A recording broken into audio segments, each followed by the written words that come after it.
Of our podcast. In this episode, we will talk about the birth of spatial experience. I'm with Tommaso Di Bartolo, the founder and CEO of Digital, the startup laying the building blocks of spatial experience. How's it going, Tommaso? Always great, Romeo. Really excited and for another episode. How was your week? Oh yeah, it's been fantastic. The market is a bit wobbly, but other than that, everything looks very good. As How about usual, you? but it goes always to the upper right side, right? As usual. Yeah. It's all about zooming out, right? Exactly. Let's do this. What are we Uh, talking today about, Romeo?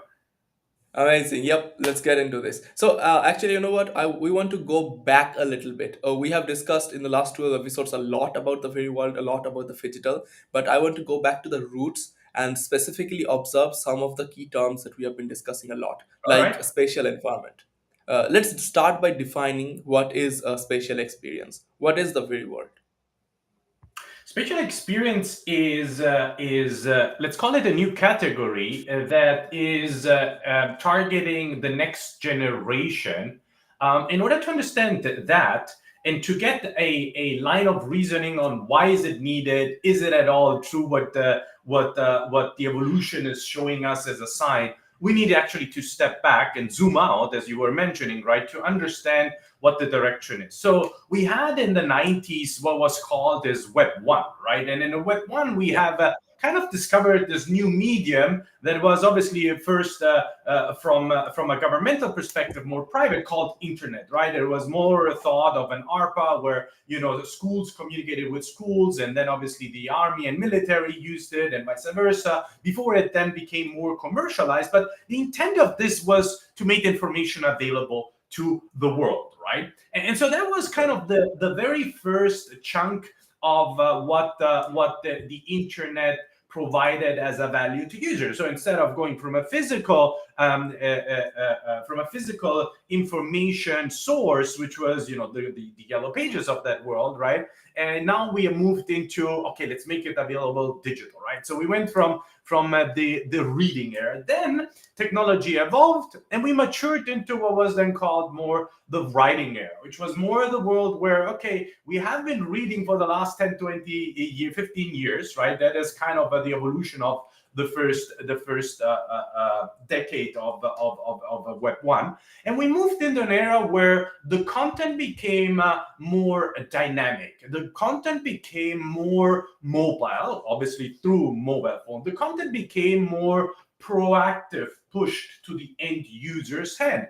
And always these evolutions, Romeo, they go hand in hand with two main pillars when it comes to innovation. One is the pillar of the evolved needs of the current target audience. So in Web 2, the target audience said, well, I've been reading for 10 years. Can you provide me proactively something?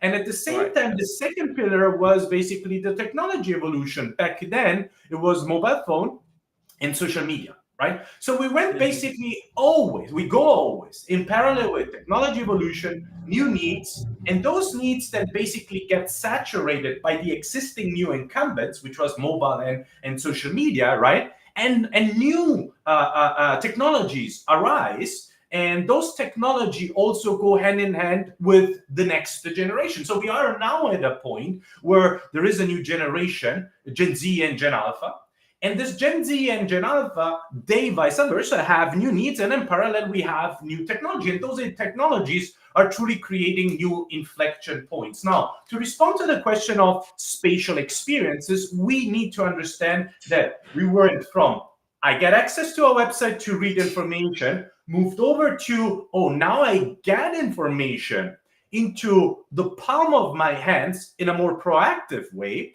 from a in a behavioral perspective, from a cognitive perspective. What that the last 25 years impacted was more a functional way of serving human being, meaning I have a need and I would like to get access, either reactive or proactive. It is the very first time, Romeo, where now humanity says, all right, I have enough of that. Okay. And what that has led, this functional availability of information, is that human beings, specifically Gen Z and Gen Alpha, is so looped into this functional way of digesting and being overwhelmed by content, that the character and the behavior is now becoming more isolated.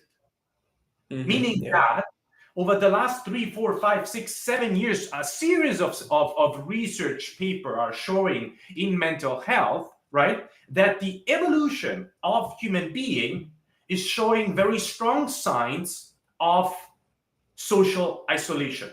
A study in 2024, in December, we are at the beginning of 2025, has showed that over 74% of all students on campus are really suffering by social isolation.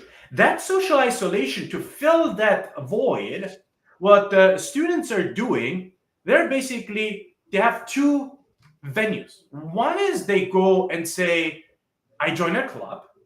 And when you join a club, they say, join my Discord, and it goes back to digital. And Discord, most of the Discord are not engaging, but became just a stream of information rather than engagement level. Boom, social isolation again. Or they fill the void staying at home and or in the dorms, right? And just doom scrolling. And doom scrolling is an ongoing psychological confrontation, comparison with others in a world that is not real. That is impacting psychology. That is leading to depression. That is leading to anxiety. That is leading really to, let's say, a behavior of high shyness where people really are detached. Now, this is where spatial experience come into play. Spatial experience is solving the problem for humanity that is losing the grip, is losing the connection to feeling things. And that's exactly where that industry comes into play. We go from I read, I write, and some have said we go to I own, but I agree. Well, that's a second topic, but what I see as the future that is truly benefiting the end user is I feel. So we are building an Right. internet where humanity, the next generation, Gen Alpha, Gen Z, and Gen Alpha, is feeling the web across all sensors. I see, I hear, I smell, and it encourages me to leverage a new dimension, unlike in Web 1 and Web 2, where you were only browser based, meaning you had a screen in front of you or in your palm of your hands, and you could only have an experience that is limited to the screen. Now we go screenless because the internet is around you. And because it is around you, what it now invokes and encourages you is to live your life and you actually going outside, right? Our interviews at Phygital show that there is a huge urge for people to say, I want to go outside, but what do I do there? And the reason why they're asking what do I do there is because the world that we know today is built one to many for everyone, right? Every location, every spot, every point of interest, right, is equally to you, is equally to me, is equally to them. But why?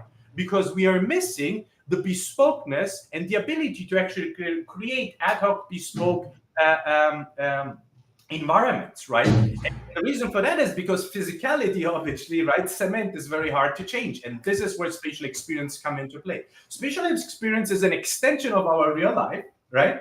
And it's Right. free. Yes. So you're not going to swipe through the internet, but the future of the internet, right? The tenfold internet is going to surrounding you.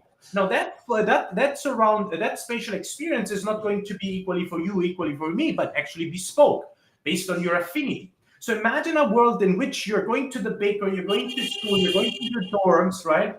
All right, so people are hunking, and they see things that matter to them, an environment with music that matters to me, the ability to express myself and change environment based on my current moods, meeting their like-minded people, right? So like the ancients, where we had the city building strategy from the center outwards, right? And that's how city outgrew, right? Originally, that's how the cities were scoped. Now, basically, we are taking every single corner can become a point of experience, a hangout location that is bespoke to you. And that, and this is my final sentence, right, creates what? Well, it creates first an encouragement for you to go outside. When humanity goes outside, you have an activity. When you have an activity, the dopamine in your body gives you a push. When you get a push, an hormonal push, right, you feel well. I mean, that's obviously, we don't need to double click on that because that's biology, right? And we know about that, right? And when you then are outside in such a bespoke location,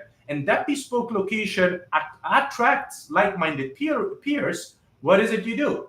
Spatial experiences is a new way of foster community, of having a playful engagement with your environment, and that ultimately is democratizing what we call experiences, where every user has the ability to live through life in a playful way and experiences are around you.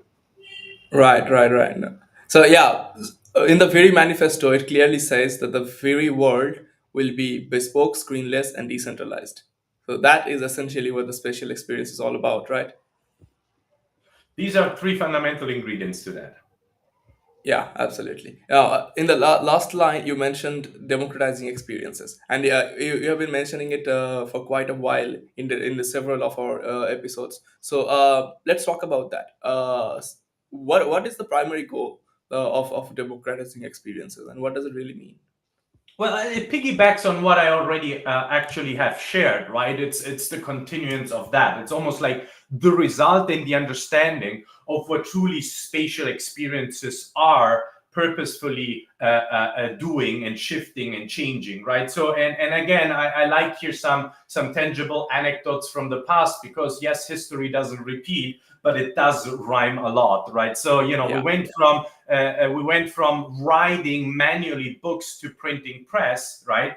And that was truly a democratization of knowledge, right? So technology, printing press, introduced really that knowledge was made available to everyone, right? Then we shifted yeah, into another wave, which was, the democratization, for instance, of mobility, where we went from horses, right, into yeah, to cars, right, and the automotive industry truly empowered a new economy. Or the one thing that I like to compare AI a lot, it's like energy, right? We went from oil lamps to the ability to have truly energy grids, right? And actually, the energy grids providers empowered an entire industry of appliances and other technologies, right? That created a wave of new jobs. And that's what also AI is doing. We are now at a point where over the last 25 years, we have been actually democratizing resources and compute power, right? We went from hardware on premise to cloud computing, right? And obviously cloud computing every 2 years has according to the Moore's law always diminished in its cost, right? And now we are going shifting into democratizing intelligence, right? And this democratization of intelligence empowers us to leverage that intelligence not just from a knowledge perspective but also from a creative perspective, and create actually environments that become available in a bespoke way to users. So the actual essence of democratization of experience means that experiences today, still today in 2025, when we say what is an experience, the definition of experience, Romeo, is when something that usually is physically connected, a concert, you go to Disney World with your family, a vacation, city hopping, right? Or a cooking yeah, class. So yeah. something that you do, right, with people. So Hmm. it's never alone. Attention. So physically action, do with people, right? Has an impact on your emotion. That's when it becomes an experience. And usually those experiences are still today tied to brands or big corporations that make that service available to people. The cruise industry, the tourism industry, right? So it's always a top-down availability for those who have the means, right? Yep. Now, Gen Z and Hmm. Gen Alpha has no means to get access to that. The majority don't have, right? The minority do, right? So the Yeah, majority, yeah, again, fills the void with what? Social media. That causes, the chain that we were saying of doom scrolling. Doom scrolling leads to, and so we are here at the point where we need, as entrepreneurs, the with an entrepreneurial spirit, right? In with the inflection points that we are seeing today of AI meets spatial meets blockchain, to redefine from the bottom up how we foster community, how we build relationship. And this is not a linear evolution of social media, but it's a redefinition, going back to first principles, on how two or more people bond.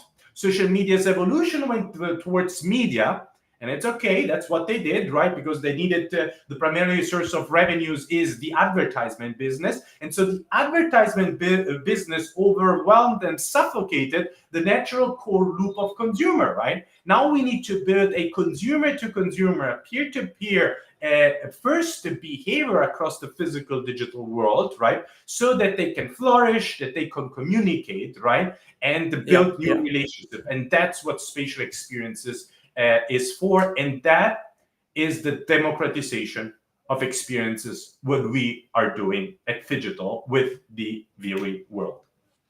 Amazing, amazing. Yeah, so it's important to mention that the very world and phygital in general is geared towards the new generation and the future generation, Gen Z, Gen Alpha, because they are the kind of people that are going to jump on new inventions, right? So, is this the reason that you realize that Gen Z and Gen Alpha would thrive in a special environment like Fury? Well, first of all, innovation is never for the current generation, and innovation takes Yeah. always an adoption of cycle of 10, 15, 20 years, right? So I would even say that what we are laying the fundaments for, which is spatial Mm-hmm. experience, will be truly adopted in a mass market in 10, 15 years, right? So we are really Right. early on, right? And that is the innovation cycle, the early adopter phase, right? And the early adopter phase, so meaning that in the mass adoption in 10 years will be for those that right now are maybe Gen Alpha or Gen Beta, who were just born, by the way, now in 2025, right? There are 10 by then, Right. right? And with that, in 10 years, they will have for sure smart glasses or maybe even lenses, right? And have Right. a Right. totally different experience with and for that. Now, going back to the original question, when you build innovation, right? Early adopters are co-conspirators that understand the vision and are very connected with the actual problem that we solve, right? We keep on saying experience and playful, right? But this is not a game.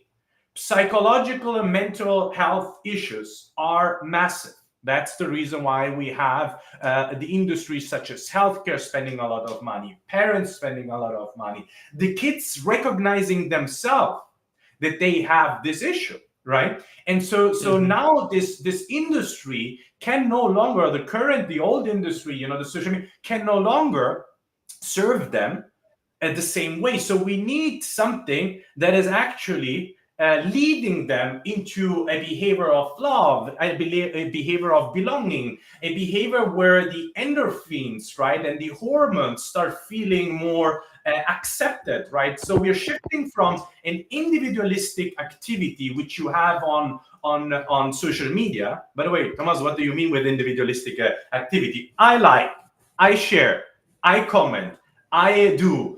I get bullied. I get looked at. I get badmouthed at. That's what it is, right? Take a look at all the interviews, a series of interviews that we have with that we publicly make available because we want to evangelize the market. Right? Where people say, now this entire thing of I became so oppressive for me, right? And which drives me nuts, right? So we need to change from the Yeah. bottom up.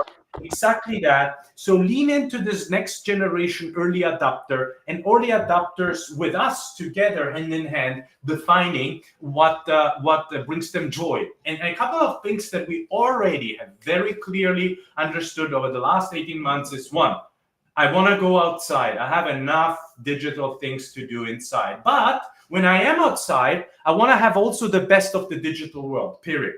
Okay. So in order for me to fulfill that, we need an extension, a digital extension on top of the real world that makes sense, that is accepted, that becomes a glove on top of the real world. And that's what we are doing with our 3D, 4D foundational model at Phygital, that we interpret the real world, we take the data from the real world, from a location on campus, right? And we make those locations kind of hangouts in order for users to be attracted, to interact there, right? And not and ultimately what we truly do is we lessen the mental anxiety, maybe call it even fear, like this awkward moment, Romeo, of introducing yourself to meet someone, right? But we empower this. I don't know what happened here. We empower basically the user to go to that location and have more of a fostering community moment through playful engagement, right? And that is exactly why we are targeting here the next gen, because of their needs, because of them embracing it first, and because they have the urge. Right, right, amazing. Yeah, I think your background image is more attractive to the camera than your face. You're Yeah, going that's out of okay. focus again and That's again. okay with me for as long as the voice is there, and I can rescue the next generation. I have two students myself, 23 and 18. Greetings, guys, and we definitely need more technologies that fundamentally are not building core loop mechanics to hook them only more on screens, but truly invokes a feeling of belonging, feeling of accomplishment. The world needs love. How can we use technology to inject more feelings of reciprocation and truly altruism through behavior, right? That is what we stand up for, and that is what we do. Fantastic. Yeah, Tommaso, as always, this has been super educational. And everybody that is that has joined us right now, head over to viri.world, sign up to join our community, and we would love to see you as co-conspirators in the version 3 of of the app when it comes out. Outstanding, guys. Viri dot world. Create the unimaginable and discover the unseen. I'll see you there. Big love. Bye. Don't do anything I wouldn't Bye. do.